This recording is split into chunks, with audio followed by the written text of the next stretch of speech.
Can you tell us a little bit, Tamer, about the background, the making of the film? I know that the filming was done in 2009 and 2010, and you said that the post-production was really done after the revolution and wasn't out till 2016. So could you tell us a little bit about what your experience was, led you through that? Yes. I mean, first, thank you. And hello.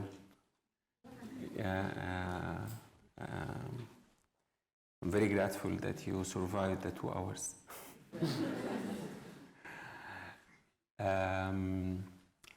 Yeah, I mean, the film came from different questions that I kept asking myself. One thing was like, since I started to think of becoming a filmmaker, I used to wonder if it's possible at all to capture a city in a film. I think the city is a very huge structure and very multi-layered and very complex. And the film is only 2 hours. So when you squeeze the city inside the 2 hours, you are forced to simplify things in a way that doesn't make the film carry the same depth that the city has. So that was one question that I kept asking myself. So I live in Cairo. It's the city that sculptured me. I feel like nothing influenced my life more than being a Cairean. And as everyone, I have this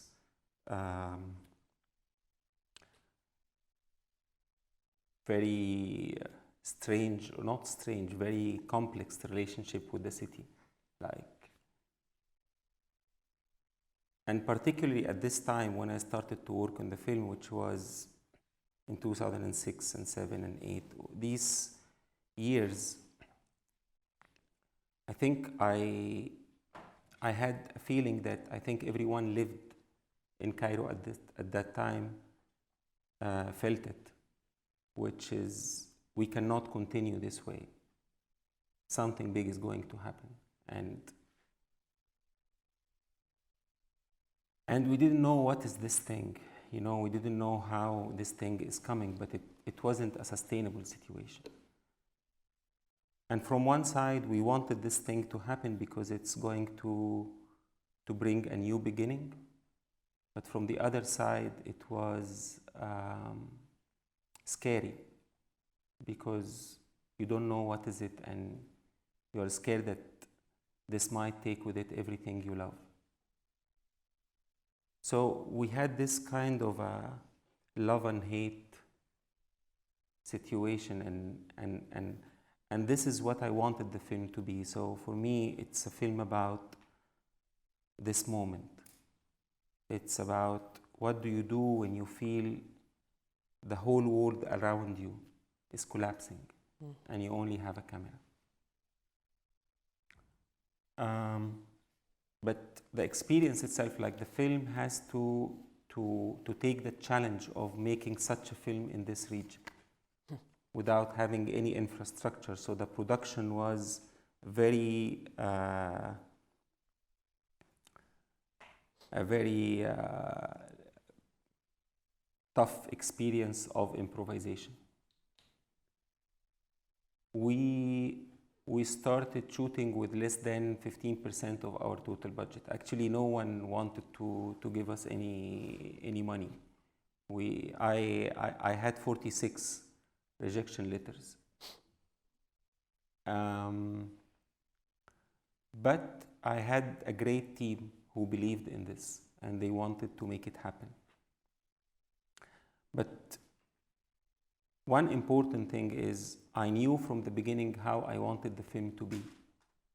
I could see it, I could hear it, I could even smell it. But I didn't know how to make it. And I had to learn how to make the film while I was making the film itself. I think that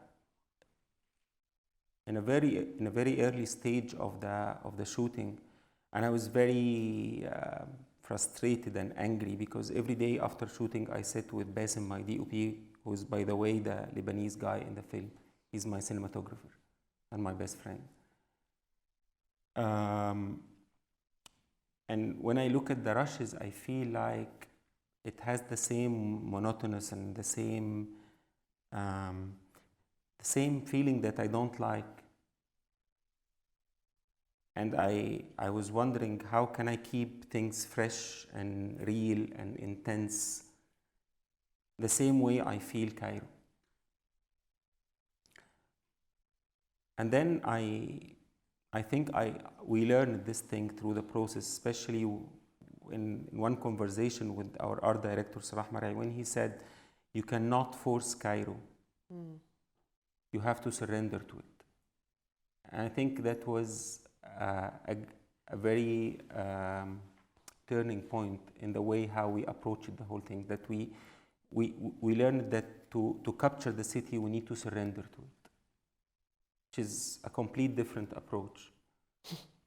Instead of you start with a certain image and you look for this image inside the city, you empty your head and you open your imagination and you allow the city to bring its image to you, and then you build on it. So it was a kind of a dancing with the city in a way or another. What was planned to be 3 months of production ended to be 2 years. And we finished shooting 6 weeks before the revolution.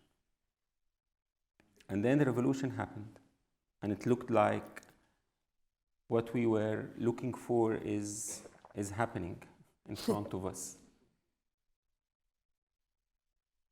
But as you said, the whole filming was happening from this position of a foresight, when you look for something to happen. But the whole editing and post-production was happening from the position of hindsight. Mm-hmm. And moving between these two positions was tough, because I also wanted the film to stay very loyal to the moment of making it. I didn't want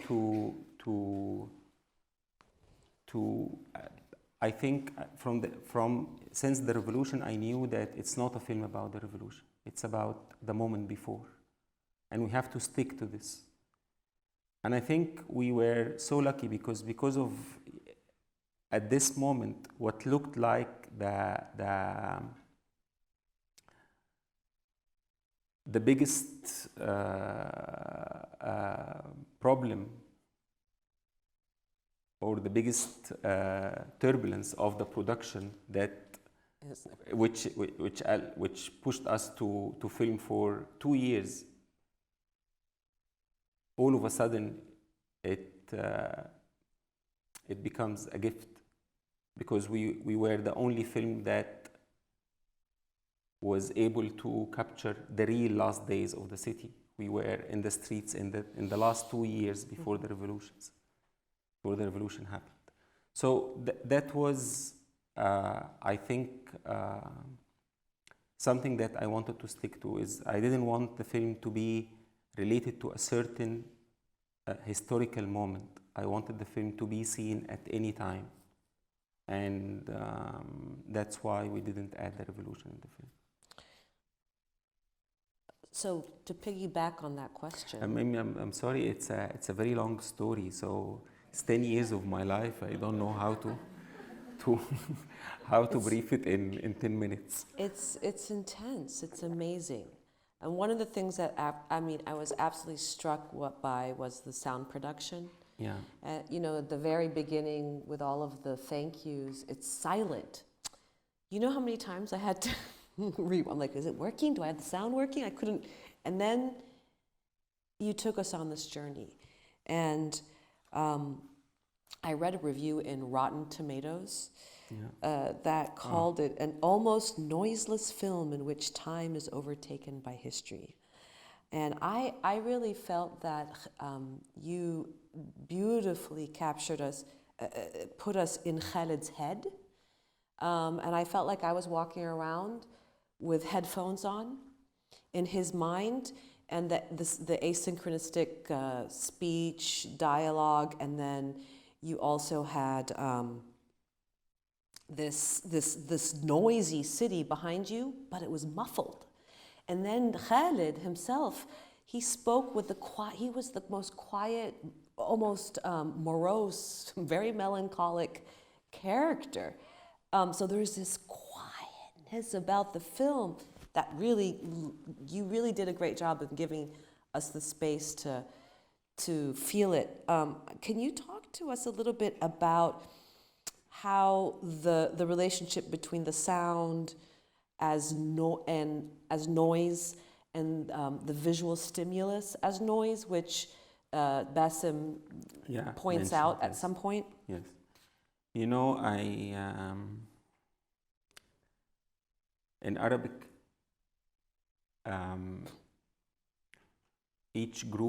every group of letters, they have the same shape. But they are different because of the dots. So letters are very similar, but we know the letters because of the dots. So depending on how many dots and where the dots are, we know the letter. So if you imagine an Arabic writing and then you remove the dots, you cannot read. And this is how I think of the sound and the image. We read because of the dots, not because of the letters. And so the sound is the image is the letter and the sound is the dot. So we read the image because of the sound.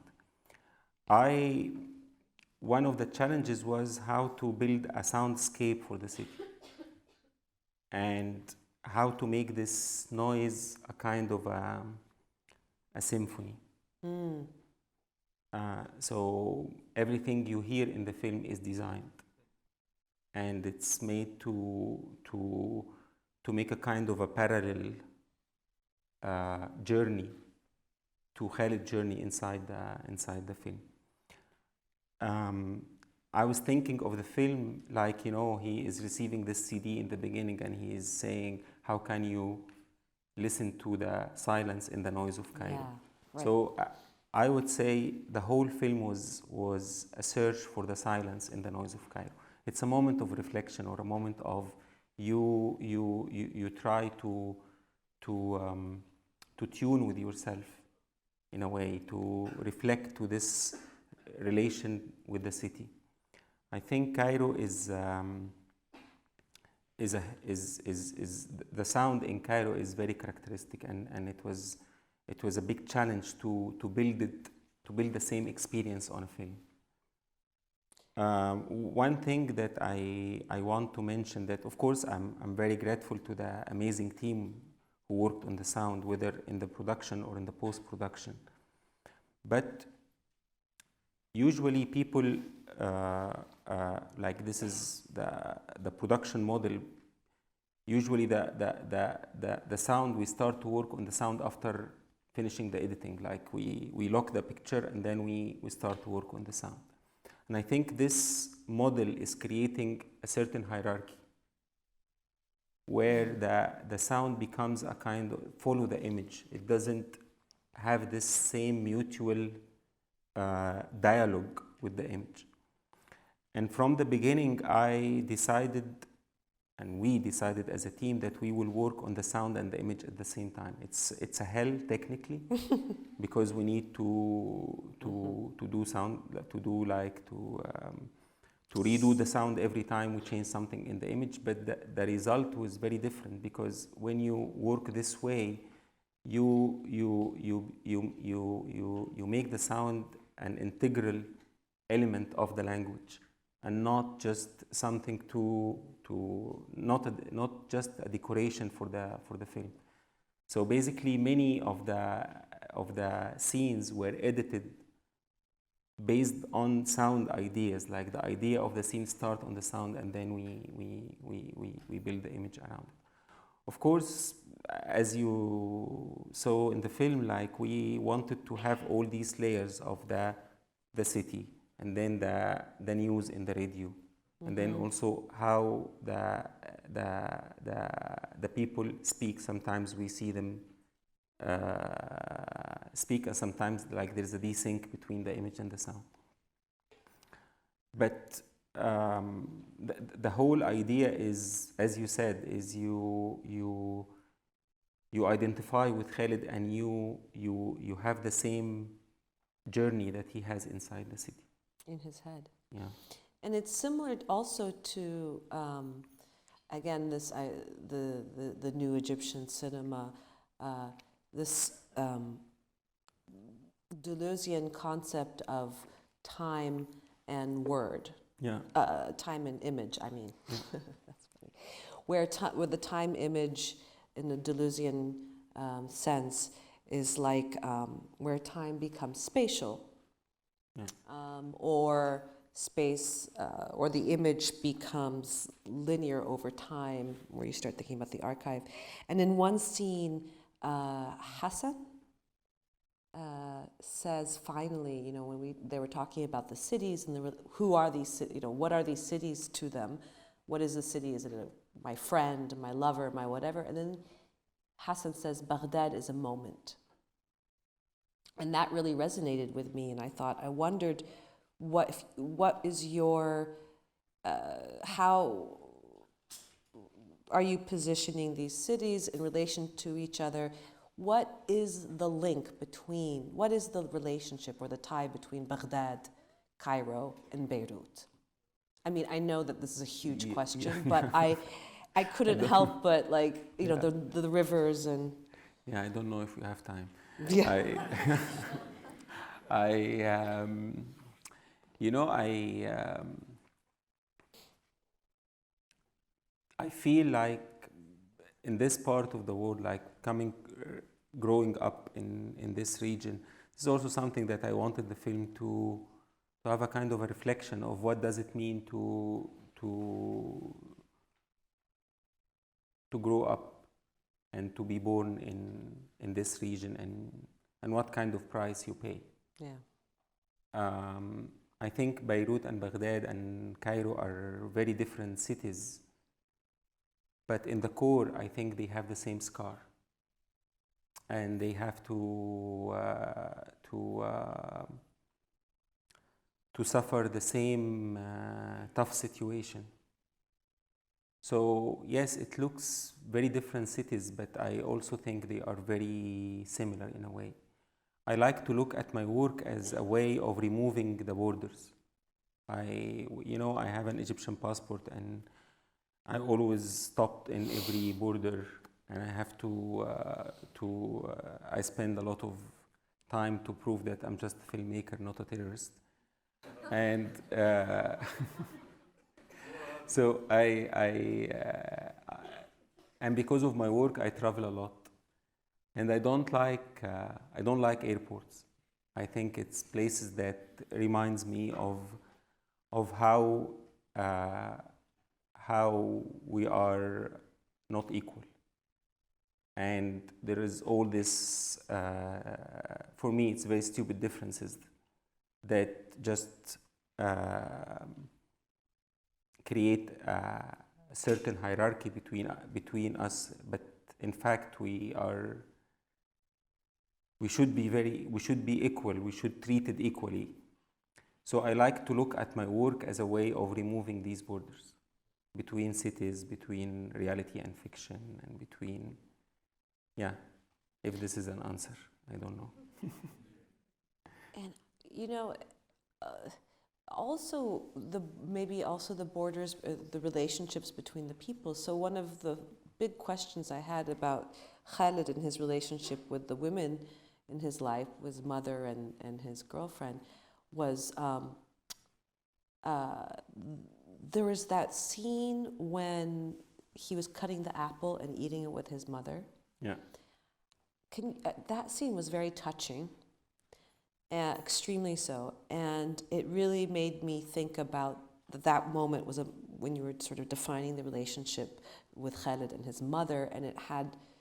Could you speak to that a little bit? That particular scene, and that relationship in relation to Egypt, which is al-Dunya. So I'm sorry, I'm Yeah. Amal بتسأل على الأم. Yeah. I'm asking about the role of the mother. Yeah.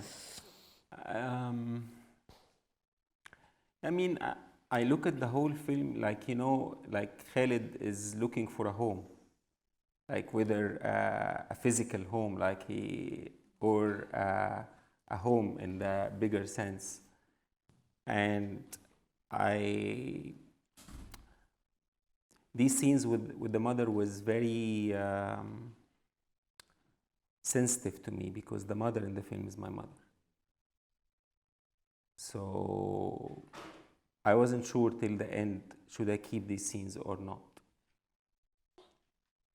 But there are, like, it's a long story why, but at one point I kept them because I felt it made something very important in the film, that actually this room in the hospital is his only home.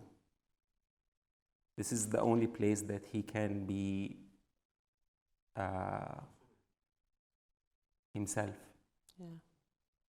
So that's why I think like this is how I was thinking of it. I just want to say that I always say that the real film is not the film I make. The real film is the film that you watch, and they are very different. What I make is not only this film, it's this film with a lot of things in my head. But you watch what's only on the screen. So in a way, I trust that the film you watch is better than the film I made. Well, Shukran. I feel like we should open it up to some questions in the audience. Could you say something about the use of the cello? Was that a professional musician, and what exactly, where did he come up with the sounds that he or she made?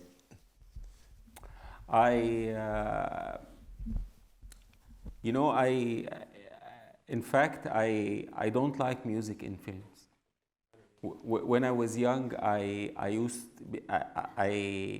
to like films a lot. I mean, that's why I became a filmmaker. But I never understood who is playing this music, because I see everything in cinema is similar to life. But I remember I was asking my father, who is playing this music? Because in reality, we don't hear music when we are sad. One thing I don't like about the music is when the music is telling you what to feel, is dictating to you certain feelings. Like when the scene is sad, then the music is telling you should be sad now. When the scene is romance, then the music is dictating this. So for me, I think I didn't want to have this in my film.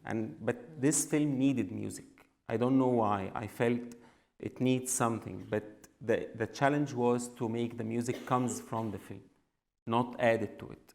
I tried different things, and every time I tried music, it felt always like added on the film. And then I met this two French musicians that are really so talented and amazing. Amélie, who's playing cello, and Victor, who's playing electronics. And I felt that this combination is interesting. Because it also, I think it gives something similar to Cairo. I think Cairo has a very strange mix of roughness and elegancy. And I wanted to have this in the music. So basically, we improvised the music with the film. We were playing the film, and the musicians were in the room. I was with them, and they were playing, and then we did this over 10 weeks until we come up with something that was part of the fabric of the sound. I mean, I hope you like it. Speaking about the noise in Cairo, and when he went to visit these two apartments, one of them had chickens, and they were making lots of noise. And the other apartments, as he was going through the elevator, he could hear the chanting of the Quran. So why did you decide to put the noise in these two particular places or spaces that he visited? And it was obvious that after the second apartment and all the noise, he was just fed up with all the noise and decided he didn't want anything to do with it. Yeah, I mean, I don't know. Like,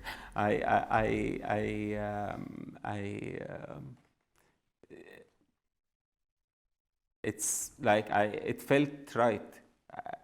Like, I don't know why in this particular scenes. I think the film has to have a kind of a flow between the quietness and the noise, and this is something also creating a certain pace. So if you, and I think this is very sensitive thing.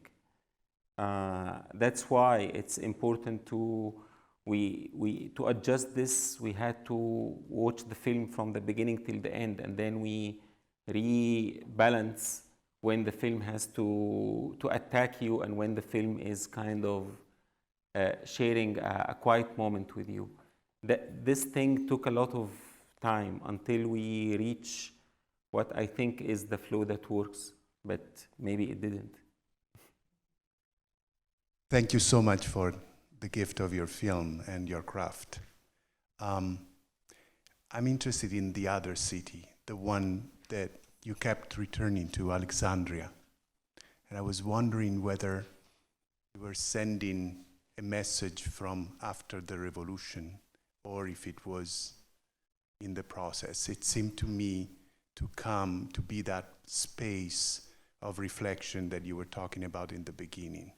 The insertion of Alexandria is something that needed to be a kind of, I heard it as a controcanto, as a counter, as a song of another song.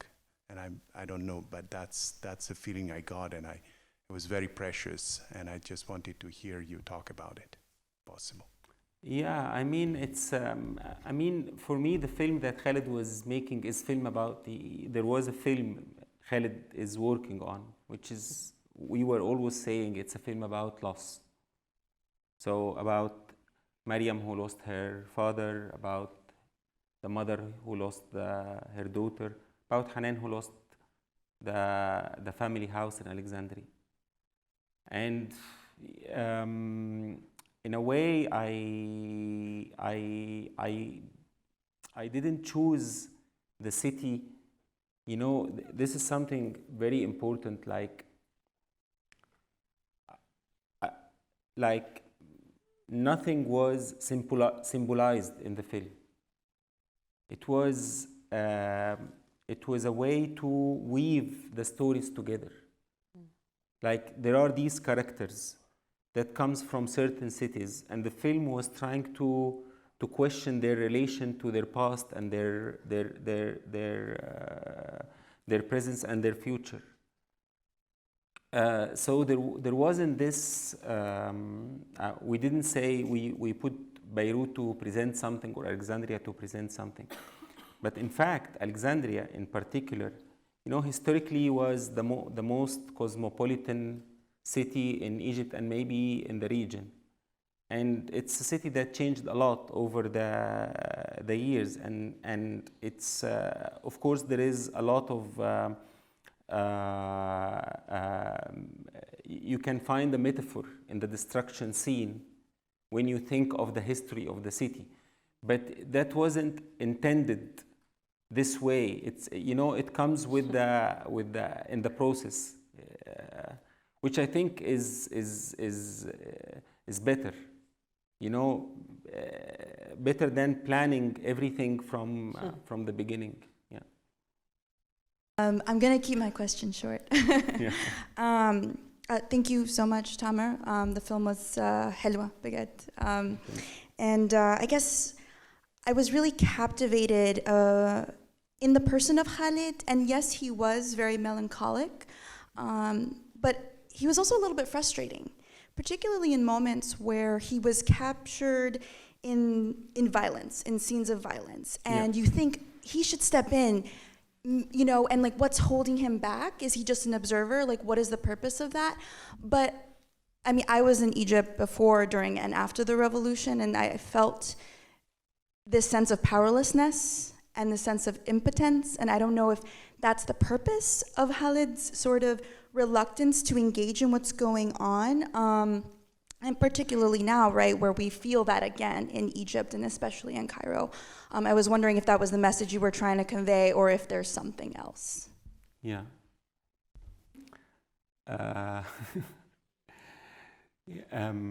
You know, for me, the film is about Khalid.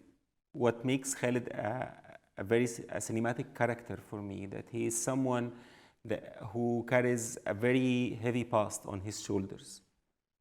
And he lives in a very suffocating presence and he can't see a future. Khalid is like our ghost.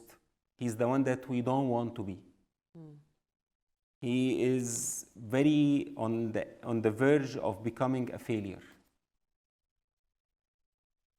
And that was a very, that's why I'm so grateful to Khalid Abdallah, the actor, like, and his work. It's a very difficult role. It's a very difficult character.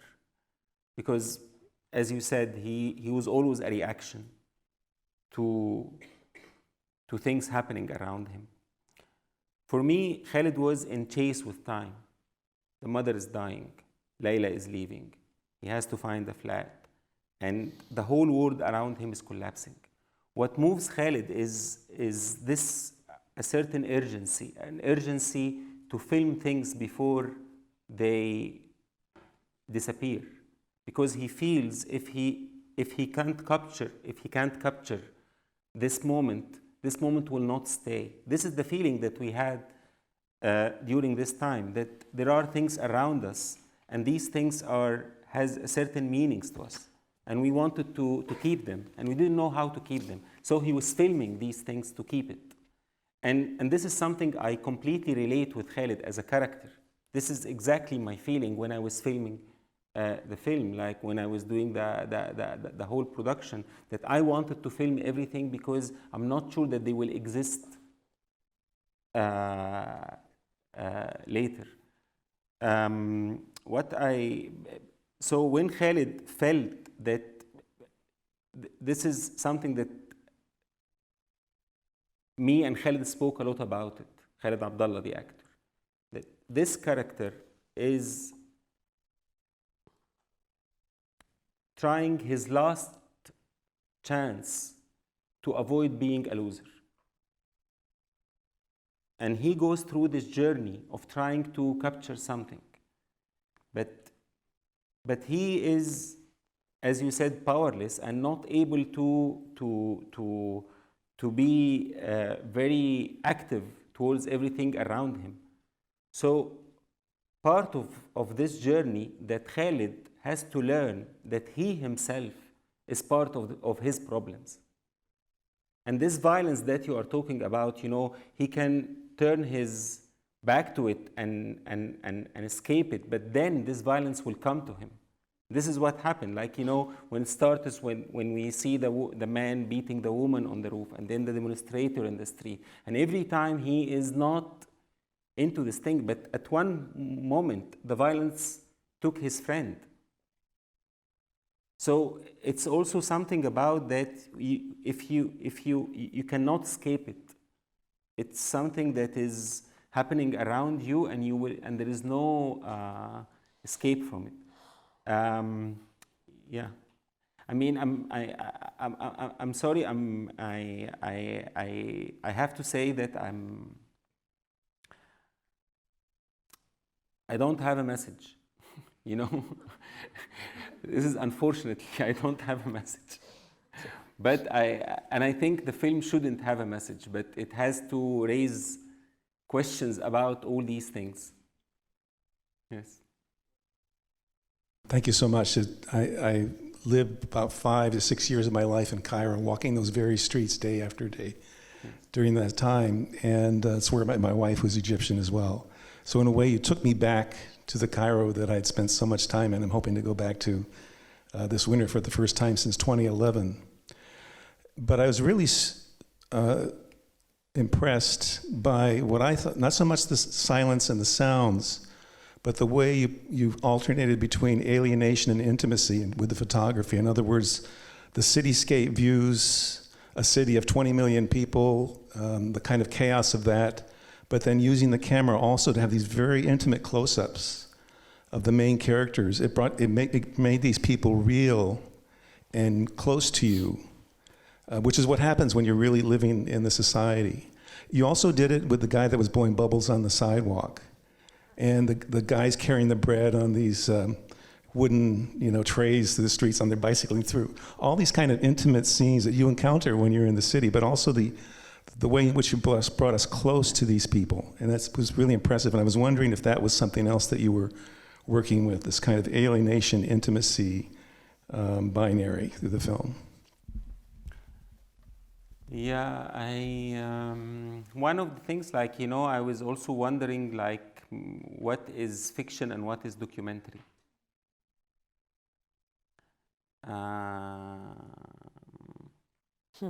When you, we use the city as a backdrop. We didn't, and then you put an actor inside this city. So this frame, to which extent this is real and to which extent it's fictional. And this is a question that that was part of the whole process.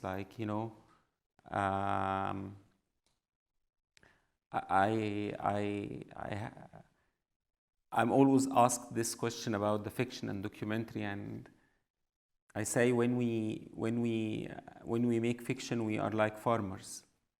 We water our seeds and we take care of our plants while it's growing every day.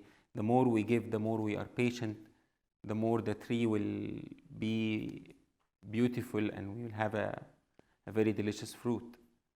But when you do a documentary, you are like a fisherman. You cast your net and you hope that the sea is generous and it will give you some fish. And part of this is that you trust that the sea is generous. If you don't trust the sea won't give you anything. So this is also the same thing with the city. You need to trust the city. I wondered if you'd talk about the relationship between the friends in the film a little bit, the four men. They are my friends. They are my friends. They are the people who I speak with them all the time. We share many things. I wanted the film to start from a very personal story of someone looking for a flat to grow and become bigger and bigger. I always thought of a film like an artichoke. When you remove one layer, you find another layer, and when you remove one layer, you find another layer. So this is how I was thinking of it. The friends are, in a way, I share something with every one of them. And they have the same kind of questions towards their reality. And I think one of the amazing things that happened during the film, that this friendship also in reality becomes stronger.